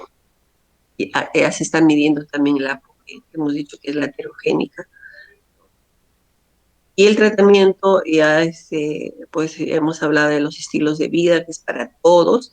Miren, este cuadro me gustó y les puse, porque esto lo han publicado recién los ingleses. Miren, todo lo que debe preferir un paciente. Entonces yo les digo, y yo a un paciente le digo esto, nada más. No le doy esto ni esto. O sea, porque si a un paciente, o al menos generalmente en nuestro medio, si le dicen, bueno, de vez en cuando sí cómase sus pastas o eso, sus saladitos o lo que sea, o sí puede comer frituras, lo hace. Entonces es mejor, si está mal, decirle y ser firmes en eso, ¿no? Incluso acá, miren, les ponen las formas de preparación y que deben comer, las menestras y todo eso. Y esto, pues, ocasionalmente y moderado, yo creo que lo dejan cuando ya el paciente aprende a comer y sabe manejar su alimentación, ¿no? Pero si no, y es muy bueno que lo revisen porque está bien claro lo que dice, ¿no? Acá también hay otro que la disminución de alcohol también baja. Y este es el cuadro que también lo deben tener como un anexo para su trabajo día a día. Miren, acá está la prevención primaria, la prevención secundaria, de acuerdo al riesgo, ¿no? Y acá está el score del paciente, que eso le da el riesgo. Entonces aquí, mire, y los niveles de LDL. O sea, por eso es importante el diagnóstico y el dosaje de LDL. Se empieza en 55 y cuando está en más de 190. Entonces, miren, acá en todos están los estilos de vida, en todos los riesgos y en todos los niveles de colesterol. Ustedes ven que acá en el verde solamente hay estilos de vida. El amarillo dice hacer intervenciones. ¿Eso qué quiere decir? Que aparte de que ustedes de repente lo mandan a la nutricionista a hacer talleres, enseñarle, o sea, educar al paciente es enseñarle a comer, enseñarle a preparar sus alimentos, enseñar la diferencia que hay entre una proteína y un carbohidrato, una grasa, cuánto debe comer, ¿no? Y eso es importante. Y ya cuando el colesterol, ya han pasado 3 a 6 meses, como ha dicho su compañero, o sea, eso de 3 a 6 meses depende de los niveles y de las otras comorbilidades o de los otros factores de riesgo. Si un paciente pues es de moderado a leve su riesgo y empieza, y veo que en 3 meses está muy buen resultado, pero todavía su meta está un poquito, le falta un poquito, le doy otros 3 meses antes de empezar porque es verdad, o sea, el estilo de vida modifica los lípidos hasta en 6 meses, pero 3 meses es un control que se puede hacer el paciente, ¿no? Entonces, miren, acá ya van a ver cuando se usa la medicación. Y eso es lo que les decía, o sea, hay terapia de alta, moderada y baja intensidad de las estatinas. ¿Qué quiere decir eso? Que las estatinas bajan el LDL, todas las estatinas, pero de acuerdo a la dosis bajan más. Por ejemplo, dosis, ¿no? Bajan más del 50%, entonces se llaman estatinas de alta intensidad, pero a esta dosis, 40, 80, no es igual a la que usan acá. Por ejemplo, la torvastatina, la rosuvastatina, ¿no? ¿Ven? Para hacer terapia moderada usan menos dosis y para hacer de baja intensidad pues en menos dosis. O sea, la diferencia es la dosis y el tipo de estatina. Pues de acuerdo a lo que ustedes quieran bajar, por ejemplo, tiene una paciente pues que no baja con estilos de vida de 250 su LDL, ustedes saben que tienen que bajar a menos de 100 y si tiene otro factor de riesgo a menos de 70, entonces tendrán que usar dosis de terapia de estatinas con alta intensidad, empezar con eso. Ahora, tienen que saber que tienen efectos colaterales. Los efectos colaterales de estatinas son la rabdomiolisis que produce mialgias intensas y hepatotoxicidad. Entonces hay protocolos que dicen, o glucogramas que dicen no hacer el perfil hepático al principio, ¿no? Pero yo creo que eso ya es el criterio del médico y saber que van a usar una droga y si tiene un hígado graso, mejor le hago primero sus transaminasas para ver cómo está su función hepática, ¿no? E ir evaluándolo, porque o mejora, el hígado graso mejora, bajan las transaminasas o se empeora, entonces puede ser efecto tóxico de la medicación. Viene el paciente y dice, doctora, estoy terrible, mi vida ha cambiado, que no sé qué, la rabdomiolisis. Y a veces el médico no sabe y sigue aumentándole o le cambia la medicación y no es por eso. Bueno, este cuadro solamente para decirles que, miren, ahora hay esta medicación muy prometedora, es el SK9, que es un anticuerpo monoclonal, es inhibidor del receptor del LDL, es un competidor. Pero miren hasta cuánto baja, 60%, más que cualquier estatina, 60%. Y esto si se une a otra estatina o al ezetimibe, que es una droga que inhibe la absorción del colesterol y no se absorbe. Entonces, miren, puede llegar hasta un 85%. Además, se le da cada 15 días o cada mes. Pero es nueva. Yo no he visto que lo usen acá en el Perú, pero es prometedor, pero no es una droga que se usa a largo tiempo. Entonces hay que estar también qué efectos colaterales. Este cuadro ahí está todas las estatinas, sus dosis y cuándo usarlas. Y les puse por acá están los fibratos y el ácido, los omega 3 que se usan más para los triglicéridos. Entonces, parte de nuestra dieta es importantísimo los monosaturados, o sea, el omega 3 usar, ¿no?, en nuestra alimentación, porque eso va a también controlar nuestro factor de... Ustedes saben que ningún aceite se debe calentar, o sea, no eso de cocinar con el omega 3 o con el aceite de oliva extra virgen, no, porque si se calienta se satura o si se seca, por eso las margarinas, las mantequillas que son solidificadas tienen mayor concentración de grasas saturadas. Entonces siempre este cuadro igual, ya lo revisan. Y esto último, mire, les he puesto, por ejemplo, cuando ustedes reevalúan un paciente, los factores a considerar. Antes de modificar su terapia, ver si ha habido apego al tratamiento, si hay intolerancia a las estatinas, cómo están los otros factores de riesgo, el control de otros factores de riesgo, y también ver el riesgo-beneficio del paciente, ¿no?, y el porcentaje que ha habido, y la vigilancia de la respuesta terapéutica a los cambios de estilo de vida. Entonces, recién ahí se puede empezar a modificar las terapias. Acá les he puesto este cuadro para ver que sí se puede usar combinaciones según lo que queramos, o sea, disminución del LDL o disminución de triglicéridos. Entonces ahí, si no mejora, porque las estatinas bajan bien el LDL, han visto que hasta 65, 50% podemos mejorar con las estatinas, pero el HDL lo bajan, pero un poco. Miren, las estatinas solamente aumentan el HDL, digo, 5 a 15%, ¿no? La niacina, que es un medicamento sí especial para subir el HDL, pero la niacina tiene muchos efectos colaterales, por eso no ha dado buenos resultados y no lo aceptan los pacientes. Y el fibrato también mide 5 a 20% de HDL. Entonces, si yo tengo un paciente con triglicéridos elevados, LDL normal, triglicéridos altos, yo uso un fibrato, ¿no? Y el fibrato también me va a aumentar el HDL. Entonces, en esos pacientes que tienen HDL bajo y triglicéridos elevados, el candidato sería antes de estatina darle un fibrato. Y no tiene enfermedad cardiovascular y todo eso, porque los cardiólogos muchos usan de todas maneras las estatinas. ¿Por qué? Porque sí bajan los triglicéridos, pero en menos cantidad, y bajan el HDL y suben el HDL. Pero ellos mencionan también que tienen otros efectos pleotrópicos, o sea, otros efectos beneficiosos y por eso lo usan, ¿no? Pero hay que ver el paciente. Bueno, acá están las drogas que pueden interferir, a tener en cuenta, esto lo leen, acá está lo de la gestación, de la insuficiencia renal, también está fácil de entender, y ahí está cómo controlamos el tratamiento de sus pacientes. Y ahí está lo de 2, 3 a 6 meses. Y antes de modificar cualquier medicación tienen que evaluar, ¿no? También saber que puede producir rhabdomiolisis, ahí se hace la creatinasa para ver si hay lisis de la fibra muscular y eso va a producir mialgia severa. Y también estar atentos a cualquier hepatopatía. Creo que esa es la última y yo no sé si tienen una pregunta. Ya todos fueron a almorzar, seguro.